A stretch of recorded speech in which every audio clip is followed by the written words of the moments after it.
ChatGPT Edu интерфейсі және оның функциялары. ChatGPT Edu интерфейсі стандартты ChatGPT-ге ұқсас.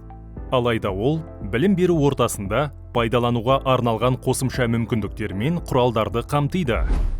Сол жақ бүйірлік тақтада жобалар функциясы орналасқан.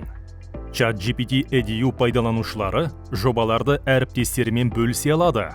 Бұл өзара мақсаттарда келісуді және жұмыс барысы туралы ақпарат алмасуды жеңілдетеді. Жобалар функциясының астында мыналар көрсетілген. Белгішелері мен атаулары бар сіз құрған жобалар. Егер жобаңыз ашық болса, оның ішінде құрылған чаттар. Жобалардан тыс бөлек чаттар. Бүйірлік тақтада сонымен қатар GPT көмекшілеріне шолу бөлімі бар. Онда сіз қауымдастық жасаған жалпыға қолжетімді GPT-лерді шолып қоса аласыз, немесе өзіңіздің арнайы GPT-леріңізді басқара аласыз. ChatGPT Edu интерфейсінің жоғарғы жолағында ағымдағы жасанды интеллект моделі көрсетіледі. Мысалы, ChatGPT 5.2. Оны басу арқылы модельді немесе режимді ауыстыра аласыз.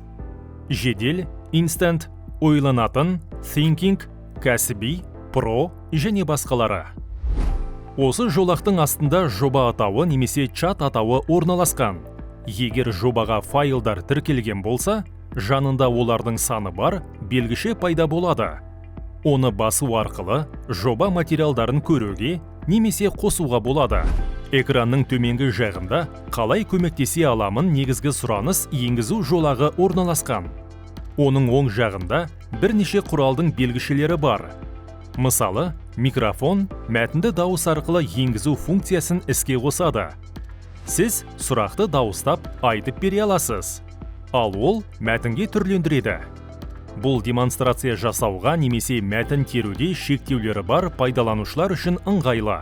Плюс батырмасы файлды тікелей чатқа жүктеуге, сурет жасауға, интернеттен мәлімет іздеуге және басқа функцияларды орындауға мүмкіндік береді. Файлды, мысалы кестелер немесе суреттерді жүктегеннен кейін, жасанды интеллекттен оны талдауды немесе жауап бергенде қолдануын сұрай аласыз. ChatGPT Edu'де файлдар саны мен олардың өлшеміне шектеу жоқ. Іздеу батырмасын басу арқылы сіз сұрауыңызға жауап алу үшін веб іздеуді іске қоса аласыз. Ол өзекті ақпаратты ұсынады және дереккөздерге сілтемелер береді. Бұл қойылған сұраққа жаңа мәліметтер қажет болған жағдайда қажет. Мысалы, математика пәні бойынша мектеп бағдарламасындағы өзгерістер туралы соңғы жаңалықтарды тауып бер. Жоба ішіндегі бұрынғы талқылауларды табу үшін сол жақ бүйірлік тақтадағы чаттарды іздеу функциясын пайдаланыңыз. Бұл сізге осы жоба ішінде, сондай-ақ басқа жобалар бойынша талқылауларды жылдам тауып, қайта оралуға мүмкіндік береді. Терең зерттеу, Deep Research. Батырмасы терең зерттеу функциясын іске қосады және плюс батырмасы арқылы іске қосуға болады.